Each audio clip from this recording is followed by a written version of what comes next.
Okei, joo. Mun nimi on Veijo Heinonen ja mä edustan sellaista yritystä kuin Siva Tradeka ja mä kai olen yksi niistä henkilöistä, jotka luo tätä kulutushysteriaa, mutta että yksilönä niin olen organisaatiossa yleensä käytetty nimenä häirikkö, jotenka tutkin enemmänkin kuluttajan käyttäytymisen muutosta ja siihen vaikuttavia tekijöitä, joka on tämmöinen yksi roolini tuossa yritystoiminnassa ollut. Ja aina kun puhutaan tulevaisuudesta, niin on syytä mennä historiaan ja nähdä, kuinka nopeasti asioita tapahtuu, vaikka me ehkä just tänään pystytään sitä huomaamaan. Tuossa oli hyviä esimerkkejä alussa. Myös kaupassa voidaan sanoa näin, että 60-luvulla niin vannottiin varsinkin isoissa kaupungeissa tämmöisiin ostoskeskuksiin. Tänä päivänä ne on enemmän tai vähemmän rappeutuneita ja kaupungilla on ongelmia niiden kanssa. Tuli hypermarketit, 74 oli ensimmäinen hypermarketti, perustettiin Helsingin Leppävaaraan. Tänä päivänä niihin vannotaan, puhutaan enemmänkin tämmöistä kauppakeskuskehittämisestä. Ja ainoa mitä me voidaan johtaa tästä niin on se, että 2020 jo tämä näyttää erilaista, 2040 näitä systeemiä ei enää ole olemassa. Eli kehitys tapahtuu voimakkaasti toiseen suuntaan ja ilman että sitä säännöstellään tai että siihen vaikutetaan, niin suurin muuttuja on siinä yhteisössä, mikä tapahtuu tietojärjestelmien hyödyntämisen ja kaupankäynnin välillä. Ja siitä on selkeästi olemassa jo maailmassa merkkejä, jotka on tuolla pöydän alla, mitä me emme vielä havainnoi kovinkaan paljon. Tässä YIT-ratkaisu, mikä toi, niin on hyvin paljon samoilla lähtökohdilla, eli se ratkaisu, miten kauppaa tehdään, on se, että tämmöisen tavara liikkuu nopeammin ja sitä säännöstellään sillä tavalla, että ne, jotka on ammattimaisesti sitä hoitamassa, niin pystyy myös vastaamaan näihin ympäristökysymyksiin. Ja jos ajatellaan saastumisen ja sen näkökulmasta katsottuna yksityisautoiluhan on se ongelma, koska etäisyys kauppapisteeseen on koko ajan lisääntynyt.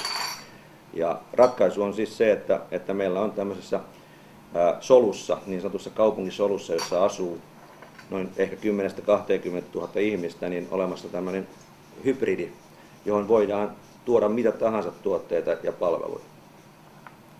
Ja tarkoittaa sitä, että lähes kaikki varastot, joita kutsun myös nykyisiä kauppoja, niin ne on varastoja, vähän kauniimpia varastoja, mutta kuitenkin edelleenkin kutsun niitä varastoiksi. Ja jos niitä johtaisi logistiikasta vastaava henkilö, niin se erottaisi jokaisen varastopäällikön, koska niissä kierrot on valtavan hitaita. Eli tämä nykyinen järjestelmä on romahtamassa jo sitä kautta jossakin aikavälillä.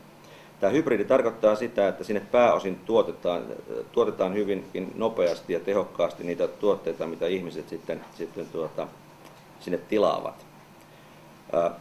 Mä en ota kantaa siihen, että kuinka paljon on pystytty vaikuttamaan siihen, että miten ihmiset tilaavat, että kuinka paljon tavallaan niin kuin tämmöinen valistuneisuus tai kuluttajahalu on muuttunut siihen suuntaan, että tilataan järkevämmin kuin tänä päivänä. Että itse uskon siihen, koska sitä säännöstellään ja uskon uusiin sukupolviin, että ne on fiksumpia kuin nykyiset.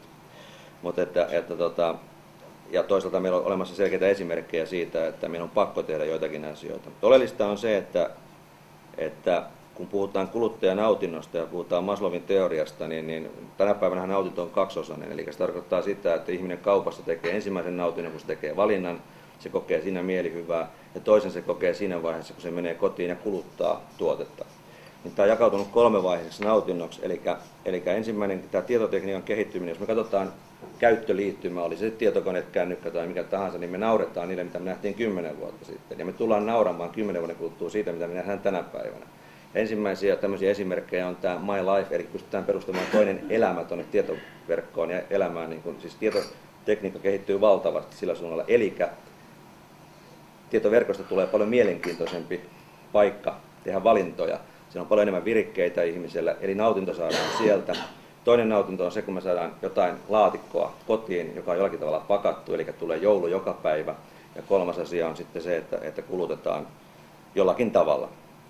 Yhteiskunta tukee tätä jo sillä tavalla, että kaupungit kehittää näitä solurakenteita. Tiedän Espoon ja Oulun kaupungin rakentuvan nimenomaan siltä pohjalta, että heidän ongelmansa lähtee tästä vanhusten kasvamasta määrästä ja miten ne hoitaa, niin näitä soluja syntyy. Eli halutaan rakenteita, joissa ihmiset ei liiku siellä solun sisällä ja se on hyvin monimuotoinen. Sitten kun puhutaan teollisuuskauppaa, yksityisautoilu, niin se mitä voidaan hallita paremmin on teollisuuskauppa, eli sinne voidaan asettaa yhteiskunnan kautta paineita. Sitä voidaan helpommin säännöstellä. Sen sijaan yksityisautoilua ei tällä hetkellä ole vielä keksitty millään tavalla muuten kuin suositusten kautta säännösteltävän. Eli se ongelma aika pitkään liikkuu tuolla yksityisautoilun kautta, jolloin myös se liikkuminen saadaan tässä ratkaisussa aika paljon vähemmälle tai jopa pois. mä uskon, että teidän käyttömaksu tulee olemaan vain yksi ratkaisu tähän autoilun estämiseen. Hinnat tulee olemaan toinen, verotus ynnä muuta tulee vähentämään, niin meidän on pakko löytää erilaisia ratkaisuja siihen suuntaan. Eli shoppaaminen siirtyy tietyllä tavalla tuonne informaatioteknologiaan. Ja sitten se iso asia, mikä myös tähän liittyy, on nämä rakennelmat ja rakennukset. Eli me tullaan valitettavasti näkemään toinen ongelma 2040. Eli nyt kun me yritetään ratkaista, mitä me tehdään näille ostoskeskuksille, niin me yritetään keksiä, mitä me tehtiin näillä kauppakeskuksilla vuonna 2040. Salibändikenttiä. Tai golfkenttiä on yksi golfkenttä on kanssa aika hyvä semmoinen, jos sellaisia harrastuksia vielä löytyy. Mutta että oleellinen ratkaisu on tämä yhteisö, eli se ratkaisee myös samalla, kun se puhuu ilmastoinnista, niin puhutaan myös tästä vanhusten, niin se on meidän myös iso asia, mikä meidän täytyy Suomessa erityisesti ratkaista jollakin tavalla, muulla tavalla kuin se, että me rakennetaan isompia hoitolaitoksia sen asian suhteen. Ja viimetteeksi, niin mä en tiedä sopiiko se menetelmään, mutta tästä on tehty tästä ratkaisusta kirjoitelma Helsingin Sanomissa vuonna 2002, jossa tästä tämä ratkaisu kuvataan hiukan tarkemmin. Mä laitan tämän jakoon. Saanko tähän pikakysymyksiä tai kommentteja? Tosi kiinnostava. Hei, näetkö sitä, että voidaanko siellä tehdä jotakin oikeasti, eli esimerkiksi leipää tai vähän ruokaa, tai onko se vaan kaikki tuoda? Tämä on aika kiinnostava myöskin sitten tämän työllisyyden näkökulmasta, jos ei kaikki meikään töihin johonkin tehtä, sitten tavallaan ne tavarat tuotamaan siinä, voitaisiin oikeasti lähipalvelumielessä hoitaa niitä asioita siinä vähän enemmän paikan päällä. Kyllä joo, siinä on nimenomaan se, että samalla tavalla kunta osallistuu siihen hyvin voimakkaasti, eli kunta tuottaa palveluja siihen, eli jos mä otan tyypillisen helpon esimerkin, kirjastopalvelu. Eräs kaupunki, joka nimeä mainitsin, niin rakensi kirjasto, mutta se meni vähän pitkäksi se projekti, niin niillä ei ole varaa hankkia kirjoja. Niin olisi hemmetti paljon helpompaa pitää yksi keskusvarasto, josta kirjat tilataan yhteen paikkaan, jolloin taas puhutaan niin kuin liikesarjojen vähentämisestä. Ja sanoisin näin, että jos tänne maahan nyt tulisi 5 miljoonaa ihmistä, niin tuskin rakentaisi tämmöistä kauppajärjestelmää, jossa saisi lähteä tyhjästä, koska se on idioottimainen.